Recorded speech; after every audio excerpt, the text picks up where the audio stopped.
Hi there, everyone, and welcome to the Nocturnal Transmission holiday episode.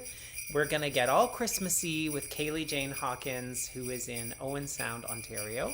And we're going to sit by the fire under her tree, and we're going to listen to some Christmas carols and talk about what Christmas means to her and how it's going to be different this year because of our dear friend and uninvited guest, COVID-19. So cozy up and grab a hot cup of cocoa or something a little bit more spicy and join us.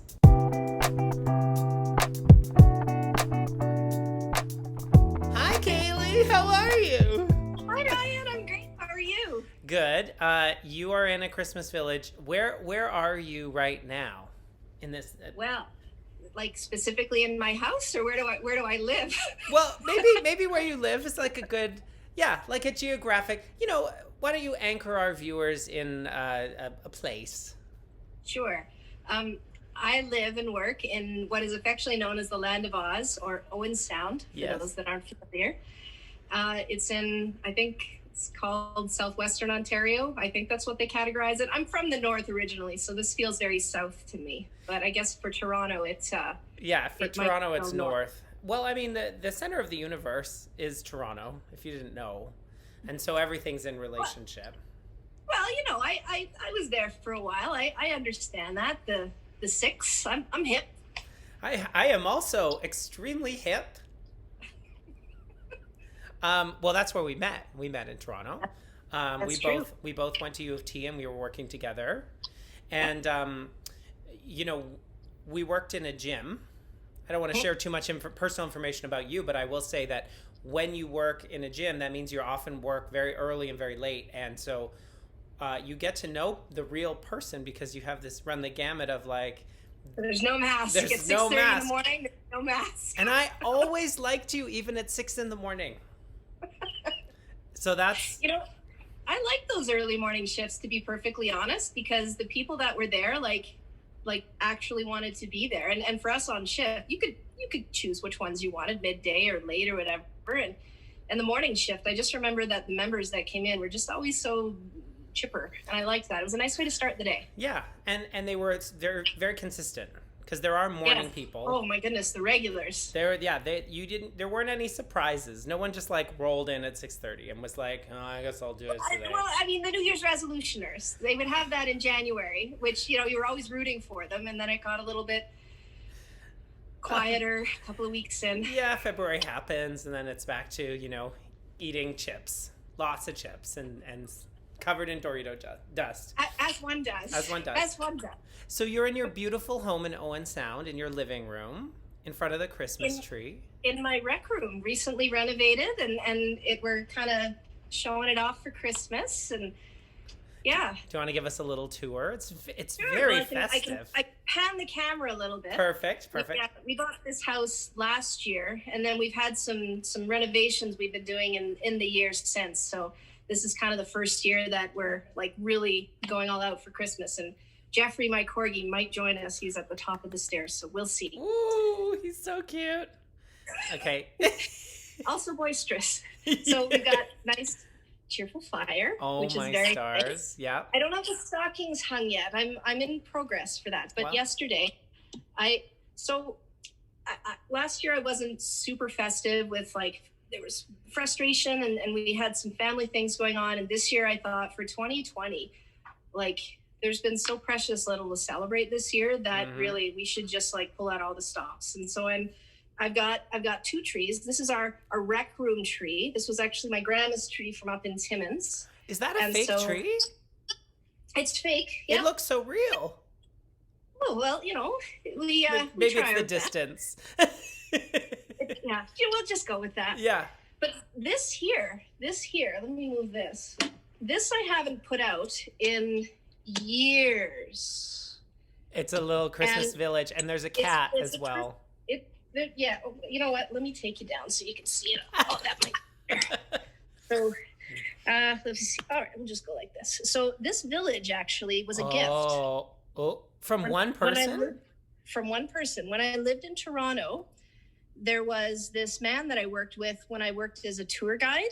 and he called himself my fairy godfather, and he called me his petal. Oh. And he gifted me this gift. He was trying to downsize, I guess, and knows that I love Christmas, and so he gifted me. And that's not even all of it. That's just as much as would fit on that table. Oh my! But stars. I haven't put that out in probably 10 years, and Petal. this is the year. This is the year. Can I call you Petal as well? Absolutely. Oh, really? Very few people have ever called me Petal, just Richard. I was gonna say people that don't survive call you Petal. No. He was very, very dear. We're still in touch on Facebook, but I haven't seen him obviously since I left Toronto. So if he's watching this, thank you, Richard. I miss you. Yeah, thanks, Richard, for obviously the nickname Petal, which I'm gonna just drive into the ground. I'll get it, crush any sweetness from it.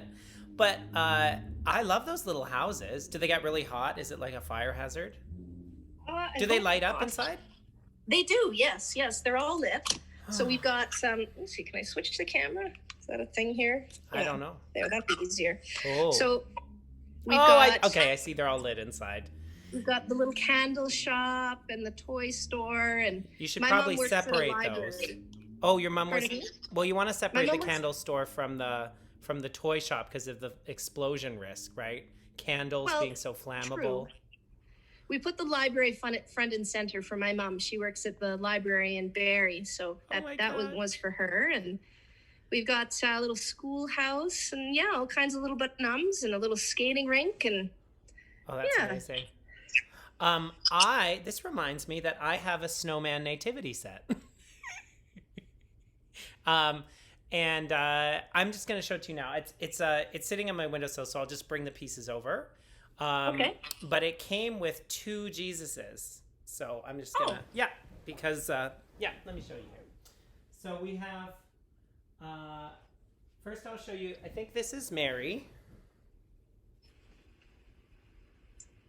That's so cute. Is she a little snowman? She is.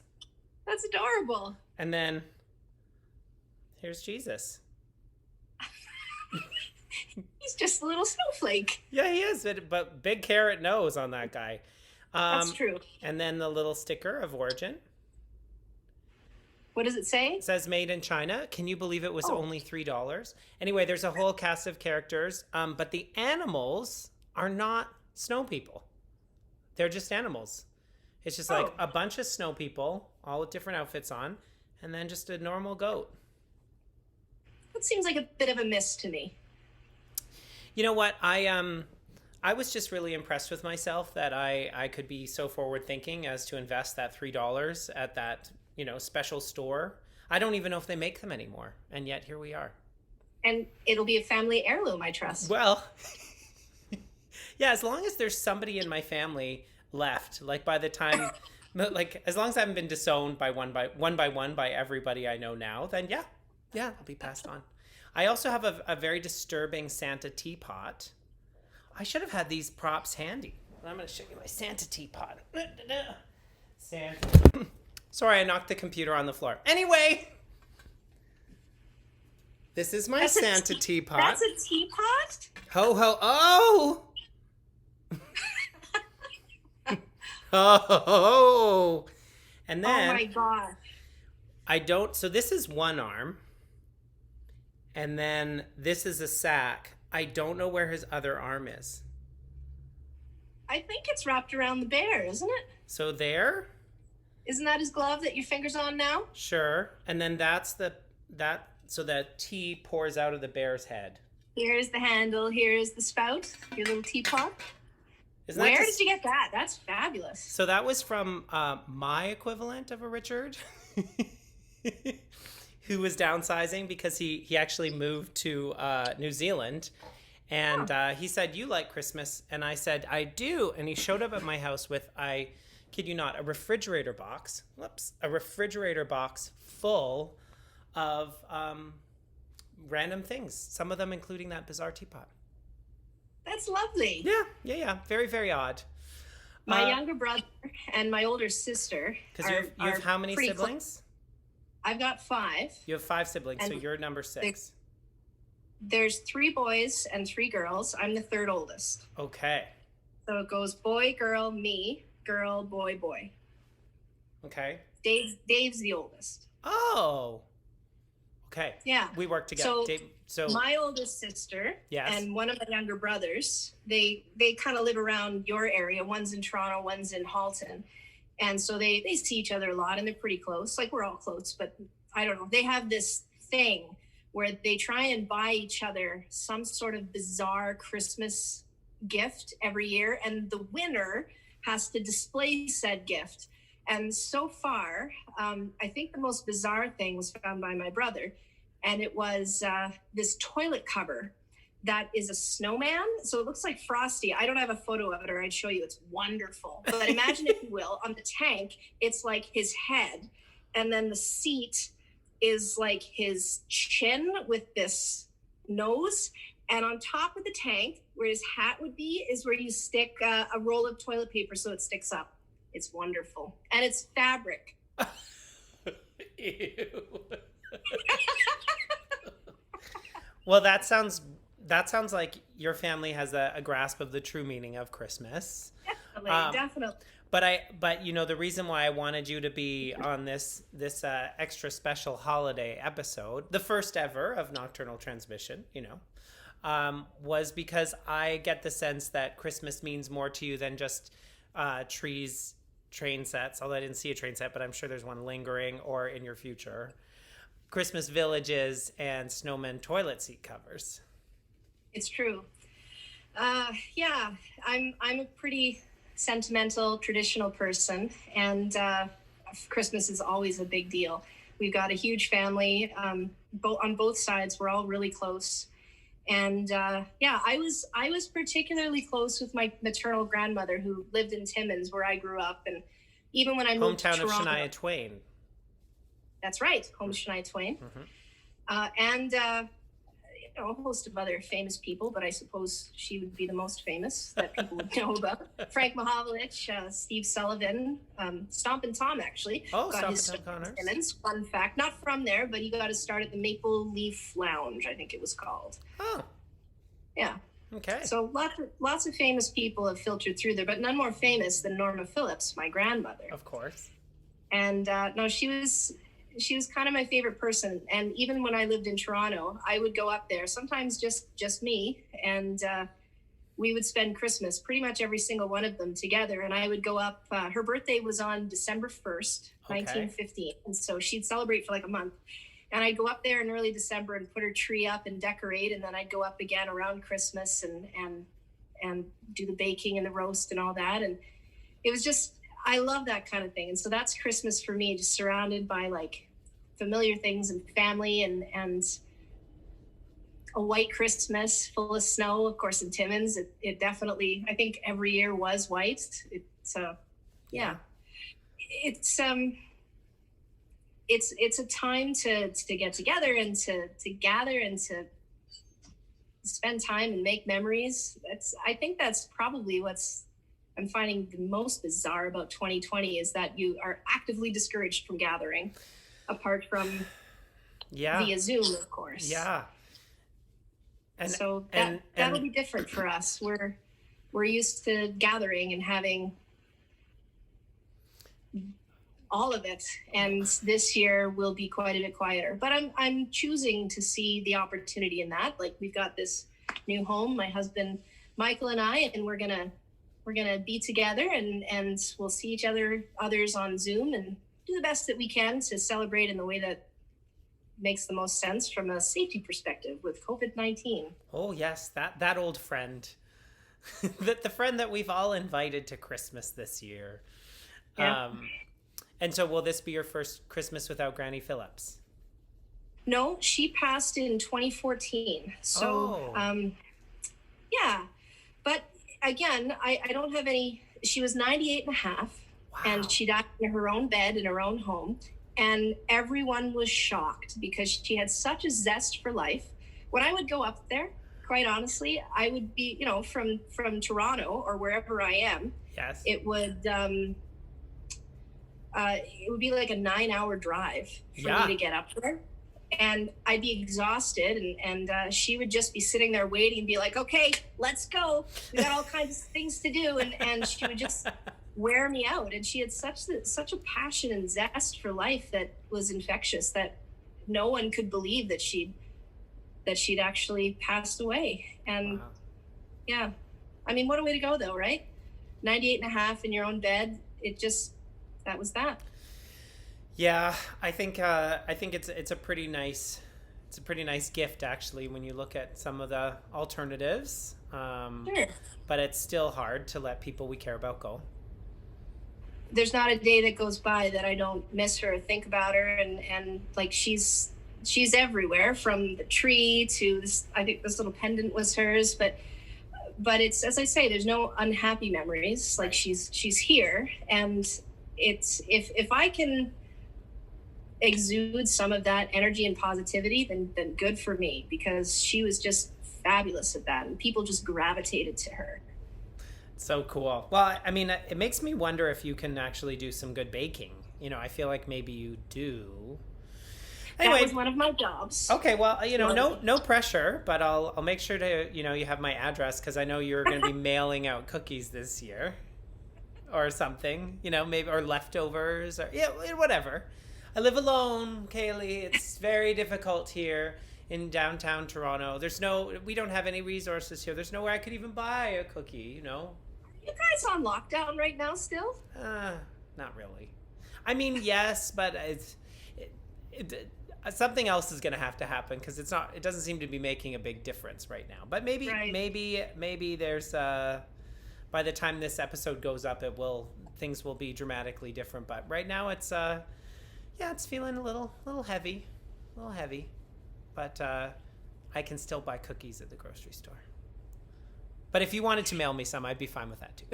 Make sure you send along your mailing address. So we kind of reconnected recently, because we worked together, a couple of years ago now, and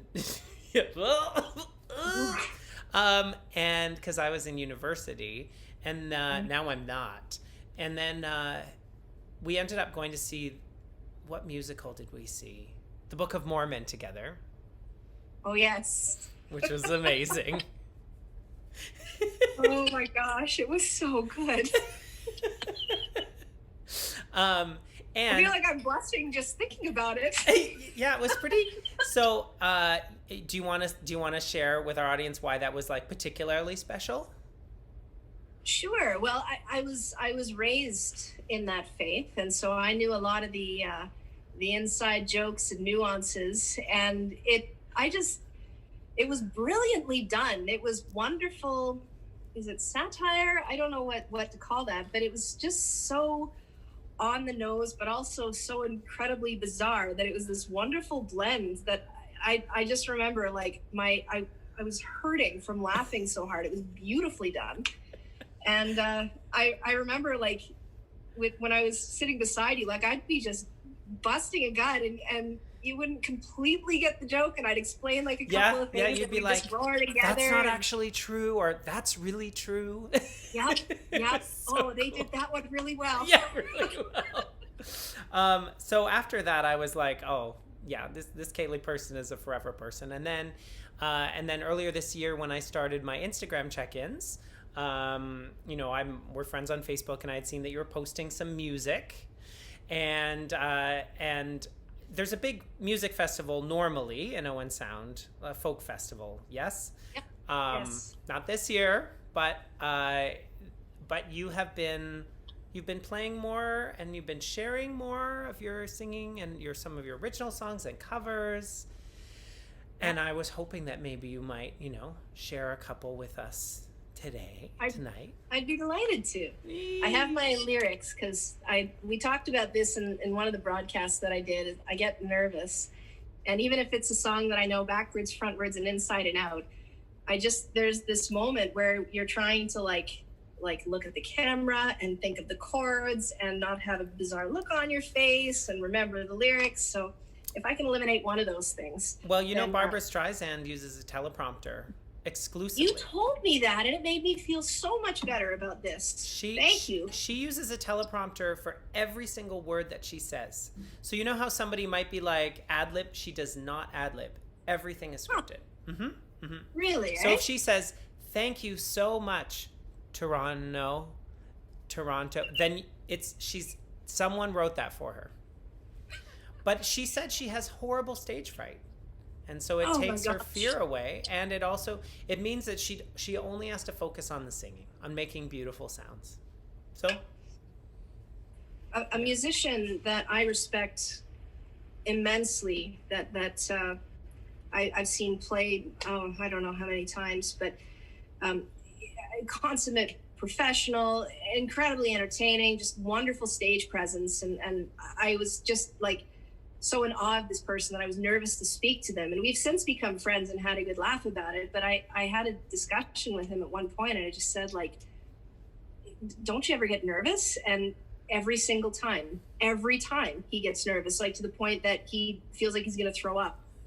And I thought, if someone like that can be nervous, then it's okay for me to be nervous. And I, it's because you care. And yeah, you want to do well. Yeah. So I've got some Christmas songs. I hope that's okay. It's Christmassy. Well, I've got my festive special on. You look very dapper. It's very nice. Oh, thank you. I brushed my hair. I love the bow tie. Oh, thank you. So in no particular order, I think I'll just play a song and then we talk about it. I don't know how you want to do this, but I thought this would be a cute one to start out with. This one is it's a song.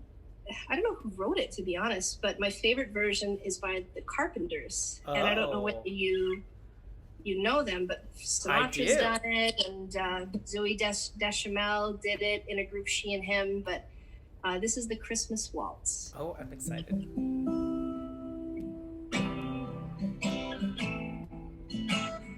Does it sound okay? Yeah.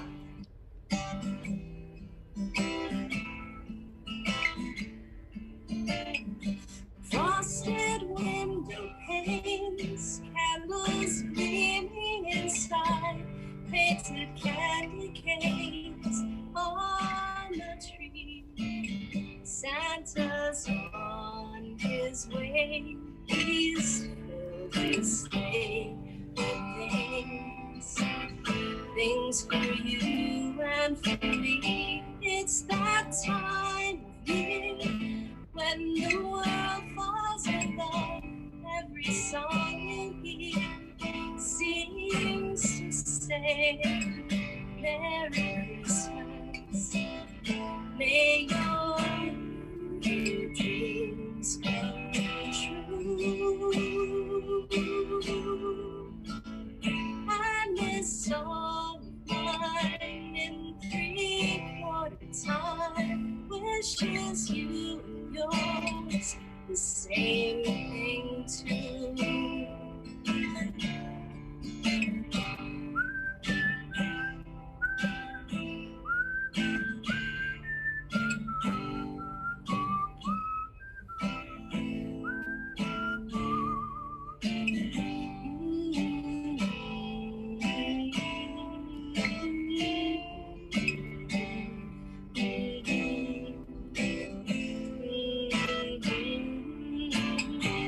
It's that time of year when the world falls in love.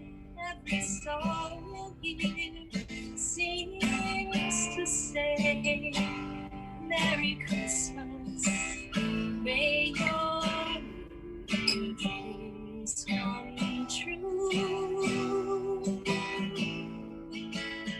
And this song of mine in 3/4 time wishes you and yours the same thing too.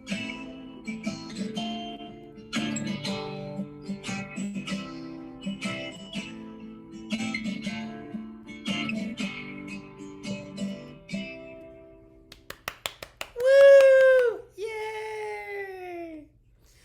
Oh, you're so hypnotic. I'm just like, I'll buy it. It's also such a sweet, it's a very sweet song. I mean, especially Isn't given it though? the Carpenters I are love such a tragic story. it. Is a tragic story. It's so, I don't know her entire history, but it's so sad that an illness like that overcame her and took such an incredible artist from us so early and so soon. I mean, Jesus was a carpenter. True. Also appropriate for the time of year. That's right. So, I mean, maybe it was just a shake. Oh, is Jeffrey on cue? Is he going to come and say hi? We've got a gate at the top of the stairs, and now it's usually to keep the cat out. But she bangs on it when she wants to come down, and since I'm down here, I didn't want her to be like wailing and banging on the gate. So she's down here, but now she wants to go up, and the dog wants to come down. Do you want? There's no winning. There's no winning. Do you want to? I mean, you can let him down if you want, or is he's happy to watch? I think he's all right. She just came down again as well. We'll see if they get fractious, then we'll deal with it then. Fractious. Oh, that's a $10 word. Wow, you got to get some use out of that English degree. Yes. So, what do you have next for us? Well, I've got. Let's see. Why don't we do a little Gordon Lightfoot? All right. As opposed to he's the antithesis of the Stompin' Tom because he has light feet. Hey, you know what? There you go. I never thought of that. That's pretty good. That's pretty good. This song is a family favorite of ours. It makes me think of my mom and my aunts. So my mother has two sisters, or had two. Part of the reason last Christmas was hard for me is we lost my Aunt Della just early November, and she didn't have any kids, but when I was very little, I don't know, like I think when I was just a couple of days out of the hospital, she scooped me up in her arms and told my mom, "This one's for me." And she and I were always extremely close, and so losing her was hard, and so I just didn't feel festive. And anyway, at her service, my younger sister and I, who's also musical, we sang this song for her, and it makes me think of my mom and my two aunts. And again, no sad memories, sad because they're not here. But it's a happy song in terms of just being able to feel connected with them. So this is Song for a Winter's Night by Gordon Lightfoot.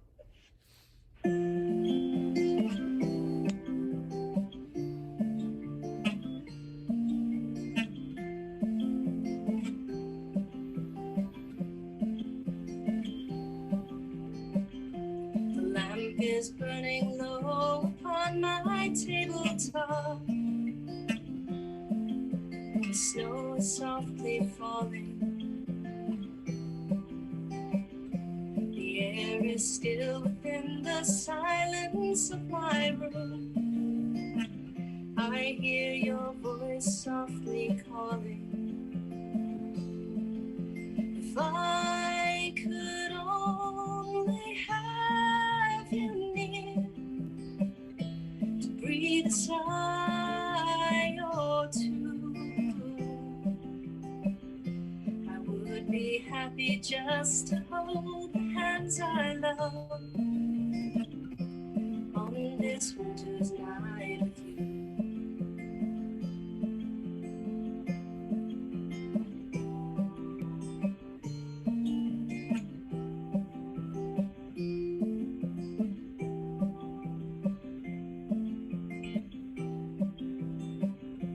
Smoke is rising in the shadows overhead.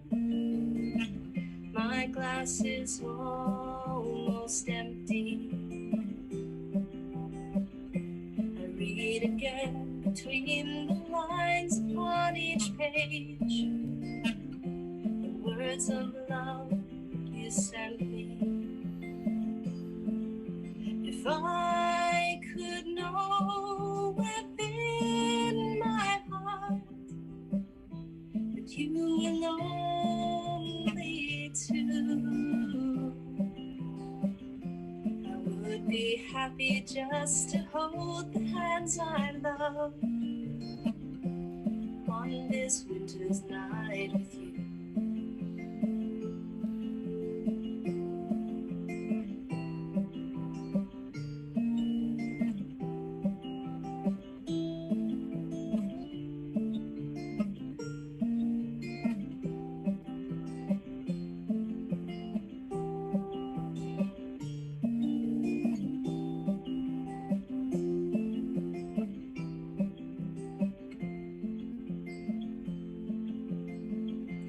Fire is dying now, my lamp is growing dim. Shades of night are lifting. The morning light steals across my window pane, where webs of snow are drifting. If I could only have you near to breathe a sigh or two, I would be happy just to hold the hands I love on this winter's night with you, and to be once again with you.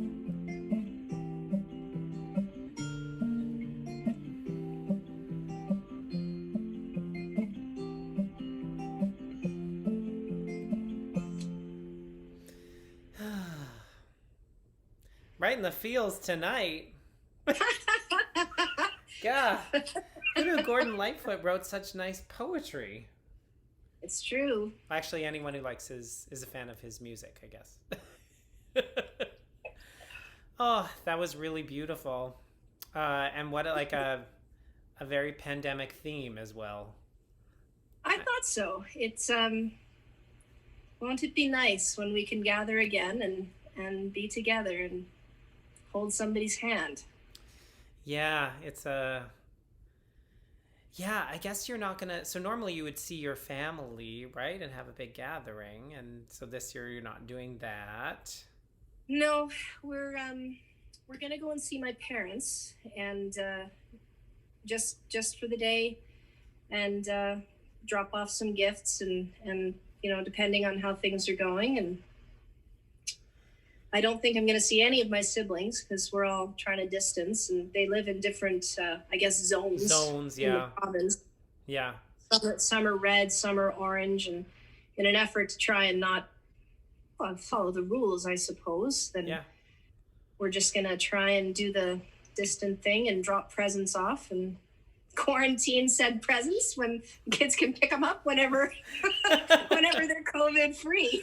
Oh my stars.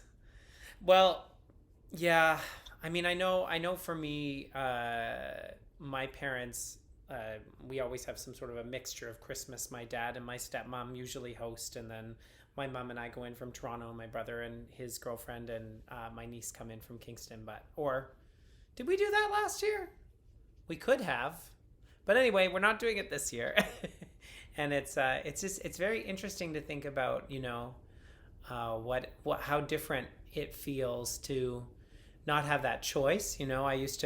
Sometimes there were a couple of Christmases that I spent, Christmas mornings. I wanted to be, home in Toronto, by myself. I wanted to know what it felt like to sort of get this. I wanted to know what it felt like to walk around and there be no one on the street.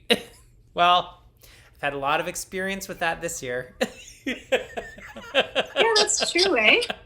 That's actually one of my favorite parts about Christmas. And I had that thought very briefly when we first went into quarantine, whenever it was in lockdown in April or whatever. But one of my favorite parts about Christmas is that everybody, unless you're an essential service, I guess, but the majority of people are at home. And they're hopefully with loved ones. But it's neat to think that the hustle and the bustle can just pause for a day. Yeah. And I had that thought when COVID happens, that you're like, oh, it's like Christmas. Kind of, but a really terrible version of it. Yeah, not the one we want. Yeah.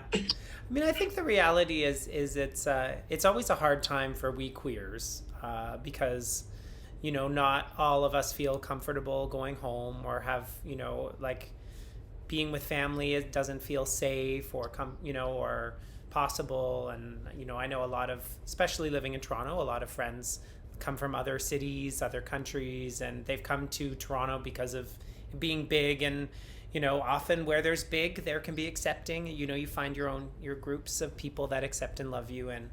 And so Christmas can always be difficult. And one of the things that I always wanted to do, but I actually have not done, there's a gay bar that is open on Christmas Day, and they have like drag performances, and they do all these things it's kind of like an orphan Christmas. So especially like gay people have a place where they can go, and of course that bar is closed. And so I just don't know how it's gonna feel, how things are gonna be different, and sometimes the anonymous comfort of city living. I don't know if that makes sense, but there's that, like, small town living has this reputation of everybody's in your business, everybody knows everything about you, and so some people go to the city so that they don't have that feeling. But there's also so much density that I don't ever feel like I'm completely alone, because I see people, and there's sounds and sights, but this year is going to be very different, and I'm feeling having some feels about that. I love the idea of the orphan Christmas that you were describing at that bar, restaurant, Woody's, whatever you're saying it was. Yeah. And I don't know, like I'm family, of course, you're born into it, but you can also, I'm a really firm believer that you can also pick your family. Yeah. I've got some people in my world that I may not be biologically related to, but my gosh, they are family. And I'm going to miss seeing them this year too, because they're not in my bubble. Right. What a weird thing to say. Yeah, it's, I'm so hopeful that we can, I'm so determined to the best of my ability to infuse as much positivity as I can without becoming nauseating into stratosphere. Because there's so much out there. Like, if you flip on the news for just a moment, like, there's rarely anything that is uplifting. Yeah. And I've been in places where I have felt like very low. And right now I'm in a position where I feel like I have excess that I can offer and give. And hopefully that is landing somewhere where it's needed, I guess. And that's probably the biggest reason, to return to your other piece about playing on Facebook and things like that. I'm not a professional musician. I mess up all the time. I don't have any training, and I'm just doing this on my iPhone. But which is amazing. Thank you. But if what I can do helps somebody or makes them smile, and it's joyful for me, then that's a pretty good deal there, I think. Yeah, you're basically roses and sunshine. Well, not always, but I'm glad that that's the image that's given off. That's the persona that you've been finely tuning during lockdown, and it's coming out real well. Good. It's working. It's working. Well, do you have one last song for us to round out your collection? Yeah, you know what? I'm gonna do this one, which I find a little intimidating, but hopefully it's a nice way to end this part of the evening. Okay, all right. This is probably, I don't know if it's my absolute favorite. My absolute favorite Christmas carol would be "Have Yourself a Merry Little Christmas," but it has to be sung by Judy Garland. That is increasingly difficult nowadays. It just destroys me every time I hear it, and I can't even. The lyrics of that one, "Someday soon we'll all be together. If the fates allow. Until then, we'll have to muddle through somehow." It's particularly appropriate, but I can't play that, so I can play this sort of. And this is probably one of maybe my second favorites. Okay, I'm very excited. All right.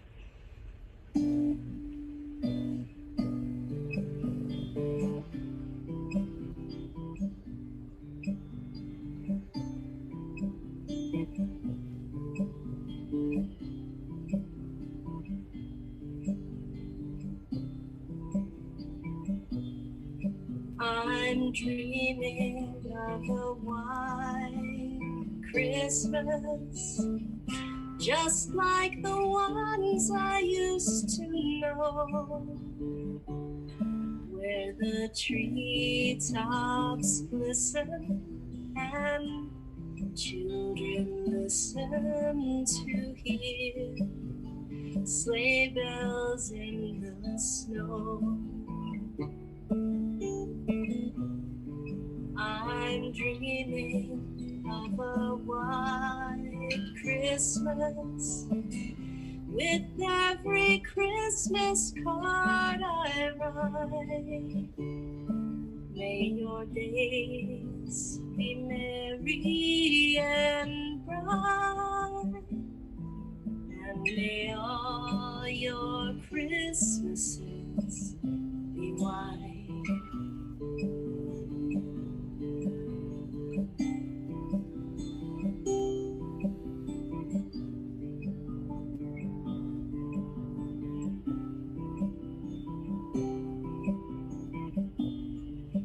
I'm dreaming of a white Christmas, just like the ones I used to know, where the treetops glisten and children listen to hear sleigh bells in the snow. I'm dreaming of a white Christmas, with every Christmas card I write. May your days be merry and bright, and may all your Christmases be white.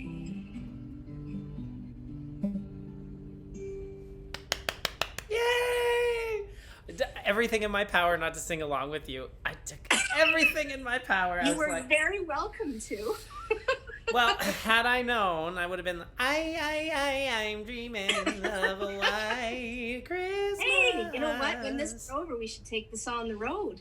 Well, yeah, I mean, or we could just take it on the road by having people carry their own iPods or their own iPhones with us singing. We're like, you take us. We're going to sit at home and you go on the road. Whatever makes sense. Kailey, that was so magical, and such amazing moments that you shared with us, with me tonight.